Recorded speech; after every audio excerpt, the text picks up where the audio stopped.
Le 6e cycle du comité constitutionnel syrien qui se tient donc à Genève cette semaine, même si le régime syrien a déclaré que quel que soit le résultat, cela ne changera rien. Considérons qu'il s'agit là d'une posture de façade. Ce week-end, il y a eu des rencontres informelles entre l'opposition et le gouvernement.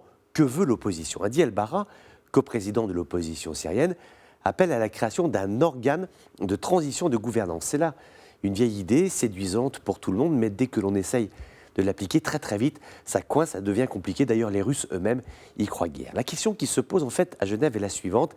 Est-ce qu'il faut réformer la constitution syrienne, lui apporter des modifications qui intégreront les événements douloureux des dernières années? Des voix dans l'opposition même disent que le problème, ce n'est pas tant ce texte en lui-même que son non-respect par Damas.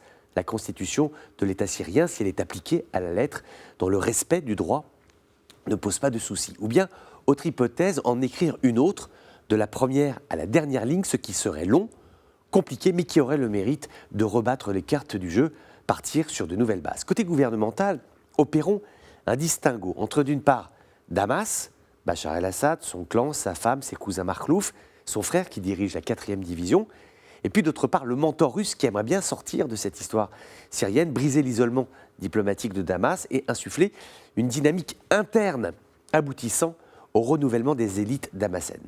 Le ministre des Affaires étrangères, Sergueï Lavrov, le russe, lors d'une réunion avec Pedersen de l'ONU le 22 juillet dernier, a déclaré que Moscou attendait avec impatience ce 6e round du comité constitutionnel syrien, puisqu'il a été convenu, et ça nous verrons si ce sera tenu, il a été convenu que les discussions directes auront lieu officiellement entre le gouvernement et l'opposition. Ils se sont déjà vus, mais c'était informel. Damas campe une position de fermeté, mais commence à comprendre que le tout sécuritaire est désastreux. Vous me direz, il était peut-être temps, et qu'il faut en fait envoyer des signaux de bonne volonté. Par exemple, avant la réunion de Genève, Damas a reçu une délégation du HR pour évoquer la question du retour des réfugiés. Damas qui se satisfait de reprendre langue avec nombre de diplomatie arabe.